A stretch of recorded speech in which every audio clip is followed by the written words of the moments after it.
Եթերում հեռանկարն է։ Նախորդ շաբաթը աչքի ընկավ արտաքին ու ներքին քաղաքական ուշագրավ իրադարձություններով։ Մասնավորապես շաբաթվա սկզբին հայտնի դարձավ, որ Ադրբեջանը վերացրել է դեպի Հայաստան բեռների տարանցման սահմանափակումները։ Հայաստանում հանդիպեցին երկու երկրների փորձագիտական սեկտորի ներկայացուցիչները։ Բուռն գործընթացներ եղան կապված Գյումրիի քաղաքապետի եւ հոգեվորականների հետ։ Ինչ հնարավոր եզրանկումների տեղիք է տալիս այս ամենը։ Այս եւ այլ հարցեր քննարկենք անվտանգային քաղաքականության հետազոտական կենտրոնի փորձագետ Ռոբերտ Ղևոնդյանի հետ։ Շնորհակալություն պարոն Ղևոնդյան, մեր հրավերը ընդունելու համար։ Սկսենք այդ տարանցման սահմանափակումների վերացումից։ Սա ինչի մասին են խոսում։ Սա խոսում է նրա մասին, որ Ադրբեջանը կարծես թե արդեն ինտեգրվել է օգոստոսի 8-ի համաձայնությունները իրականություն դարձնելու գործընթացում, թե ինչու այսքան ուշ եւ թե ինչու որոշակի բարդություններով, գիտենք, որ թե Խոսույթում Ալիևի, թե որոշ գործողություններում Ադրբեջանի կային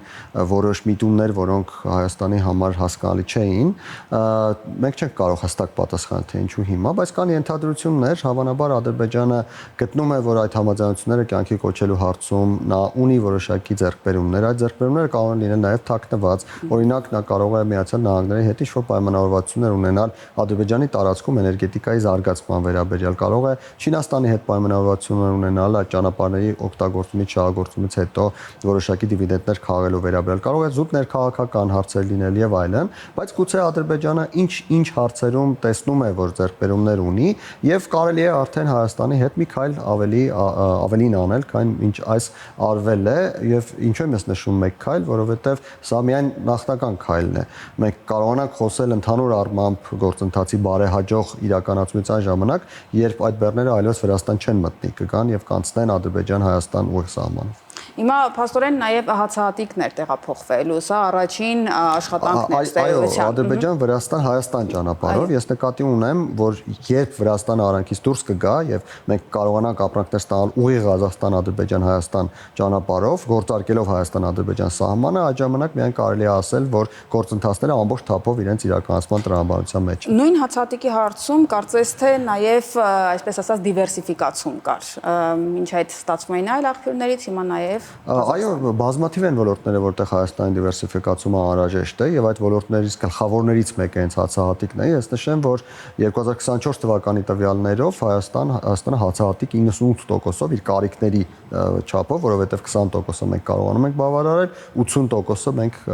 ներմուծում ենք, այդ 80%-ի 98%-ը ներմուծվել է Ռուսաստանից, ինչը իհարկե ուղիղ կախվածություն է Ռուսաստանից եւ շատ լավ է, որ այժմ այլընտրանք ունի։ Հիմա եվրոպացի պաշտոնյաները նաև այս ընթացքում խոսեցին, որ Ադրբեջանի հետ նաև տրանսպորտային հաղորդակցության այդ հարցերն են քննարկվելու այս ընթացքում։ Ինչ համատեքստում է դա տեղի ունենալու։ Արդյոք կապված է հենց սրա հետ։ Առաջին հերթին տրիպի հետ է դա կապված, որովհետև տրիպի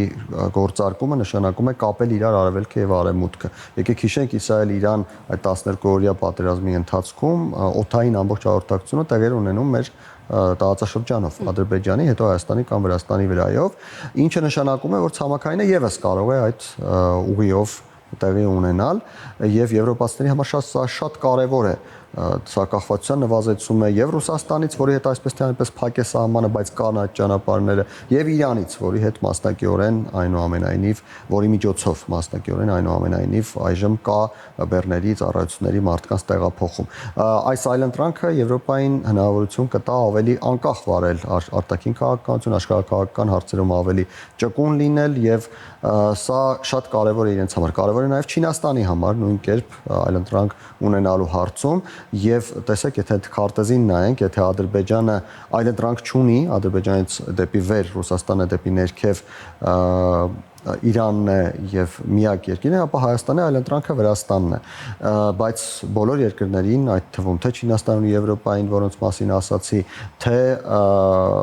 Թուրքիային, թե Ադրբեջանին, թե առավել եւս Հայաստանին, շատ կարեւոր է, որպեսզի այդ ճանապարհներին այլընտրանք լինի։ Հայաստանին կարեւոր է, որպեսզի Հայաստանով լինի, մյուս երկրներին կարեւոր է, որպեսզի այլընտրանք լինի, որովհետեւ մենք գիտենք, որ Վրաստանի վերջին գործողությունները, վերջին քաղաքական կողմնորոշումները որոշակիորեն անհանգստություն հնարավորություններ են ստեղծել եւ Չինաստանի, եւ եվրոպական երկրների, եւ Միացյալ Նահանգների, եւ Թուրքիայի ու Ադրբեջանի համար։ Պարոն Ղևոնդյան, մենք նաև նախորդ օրերին տեսանք, որ Հայաստանի արտաքին գործերի նախարարը Եվրոպայում իր ելույթի ժամանակ, որը վերաբերում էր Սևծովյան տարածաշրջանին, այսպիսի առաջարկ արեց, որ խաղաղության խաչմերուկը ընդգրկել գլոբալ դարպասներ նախագծի այդ տրամաբանության մեջ, որքանով է այն տեղավորվում եւ կարող են դրանք միմյանց հետ լավ աշխատել։ Այն կարող է տեղավորվել, եթե խաղաղության խաչմերուկը գործի իր ամբողջական տրամաբանության մեջ։ Տեսեք, մենք խոսում ենք հիմա տրիպի մասին, բայց խաղաղության խաչմերուկը չի ենթադրում մեկ ճանապարհ Ադրբեջանից դեպի Թուրքիա։ Խաղաղության խաչմերուկում նախատեսված է 4 ճանապարհ, ընդ որում մեկ երկուսը երկաթուղի, երկուսը ավտոմոբիլային ճանապարհներ, եւ եթե ամբողջությամբ աշխատի այդ տրամաբանությունը, եթե ամբողջությամբ աշխատեն հյուսիս-հարավ ճանապարհները, թե Իրանից դեպի Ռուսաստան երկաթուղային գծով Նախիջևանով, Հայաստանով, Վրաստանով, թե նույն երկաթուղային գիծը Նախիջևան, Սյունիք, Ադրբեջան, Ռուսաստան, թե հյուսիս-հարավ ճանապարհները, որոնք կապում են Իրանը Բագրատաշենի հետ եւ Բավրայի հետ միաժամանակ։ Այսինքն, եթե այդ բոլորը աշխատեն, ապա այդ գլոբալ դարպասներ նախագծում տեղավորվել կկարողանա խաղաղության խաչմերուկը, բայց եթե աշխատեն 1-2 գիծ եւ մյուսներում ունենանք մեկ թերացումներ, առաջին հերթին Հայաստանի Հանրապետությունը, որովհետեւ ի վերջո, եթե Տրամպի ուղին կառուցելու է հայ-ամերիկյան կազմակերպություն եւ դրա համար գումարներ է տալու Միացյալ Նահանգները, առաջին տրանշը իմիջիայլոց մեկ գիտենք, որ արդեն տվել է, ապա մյուս 3 նույն ճանապարհները Ադրբեջանից դեպի Թուրքիա պետք է կառուցենք մենք։ Գուցե գտնենք դոնորներ, բայց աշխատանք է պետք իրականացնել, այդ դոնորներին գտնել, ընդ որում այդ աշխատանքը պետք է սկսել արդեն 3, պետք չէ սպասել, որպեսզի տրիպը կառուցվի, որպեսզի մենք վերականգնենք օրինակ Իջևանից դեպի սահման գնացող երկաթուղին եւ մյուս ճանապարհներին եւս դա համանման կերպով վերաբերվում է։ Եթե մենք այդ ամենը կառուցում ենք, ապա այս խոսույթը տեղին է։ Եթե մենք հույսը դնում ենք միայն տրիպի վրա, հույսը դնում ենք, որ հետագայում հնարավոր կլինի Երազ, Գյումրի կարճ ճանապարհով երկաթուղի կառուցել եւ մյուս ենթակառուցվածքներ չենք զարգացնում, ապա ինչ իմաստ է խոսքը։ Վարչապետն էլ Թբիլիսիում խոսեց հաղորդակցությունների մասին եւ ասաց, որ քաղաքական առումով Հայաստանը պատրաստ է,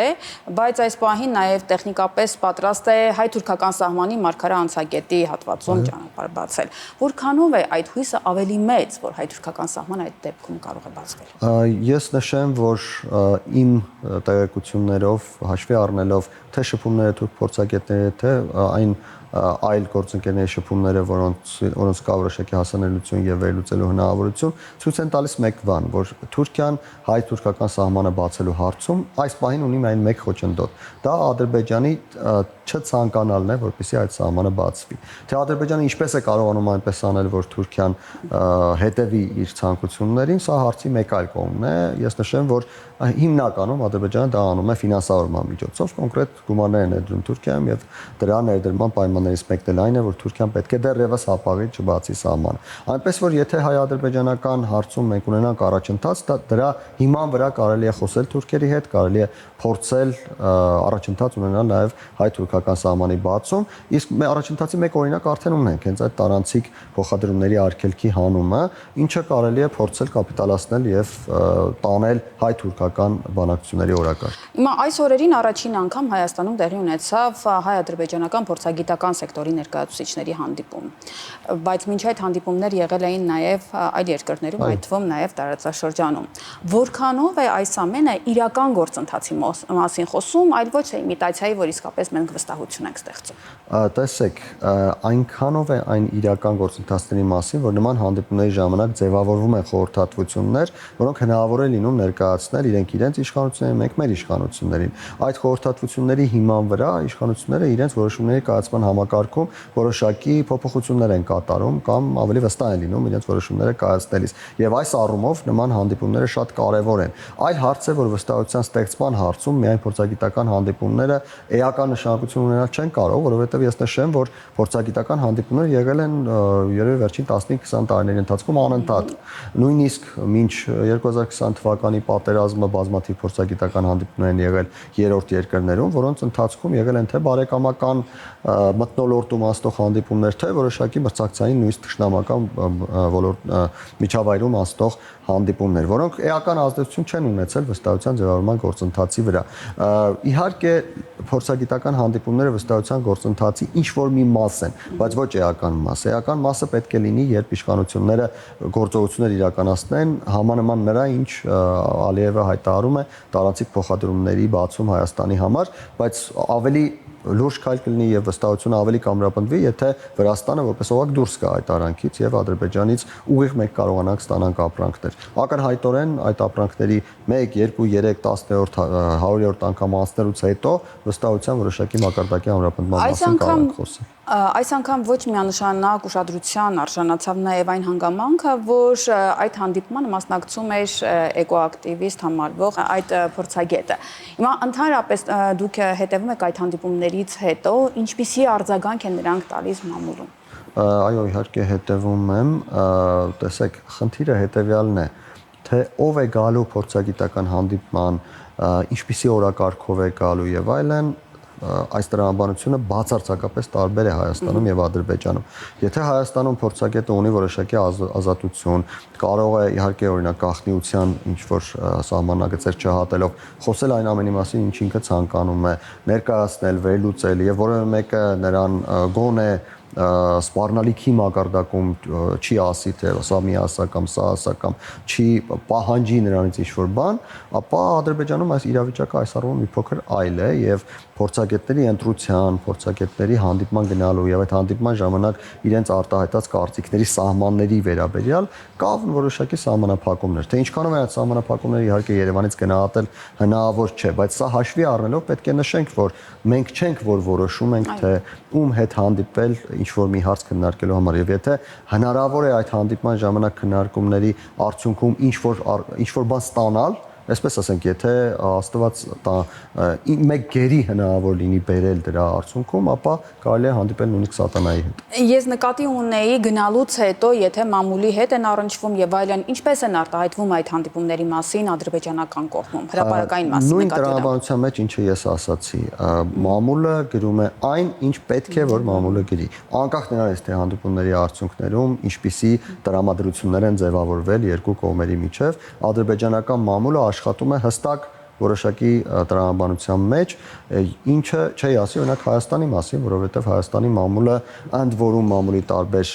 ներկայացուցիչները բացարձակապես իրար հակասող մտքեր կարող են մոտեցումներ կարող են ներկայացնել։ Ադրբեջանում այդպես չէ, Ադրբեջանում անդիմադիր մամուլ, որը իշխանություններին այնպես դեմ լինի, ինչպես Հայաստանում ընդհանրապես գոյություն չունի, իսկ այն մամուլը, որը կա, որը տալիս է տեղեկատվություն, մոտավորապես մի փոքր շեղումով նույն տրամաբանության մեջ է տալիս այդ տեղեկատվությունը։ Անդրադառնանք այս օրերի ներքաղաքական իրադարձություններին, հա, ներքին կյանքում էլ կարծես թե բավական հարուստ էր իրադարձություններով, ձեր եզրահանգումները ինչպիսին են։ Գյումրիում տեղի ունեցավ քաղաքապետի ձերբակալությունը, հոգևորականների հետ կապված այս իրադարձություններն են ձեր եզրակացությունները։ Ես նշեմ, որ նախընտրական ժամանակաշրջանը անշուշտ ազդում է գործընթացների տրամաբանության վրա, բայց կա նաև այստեղ հստակ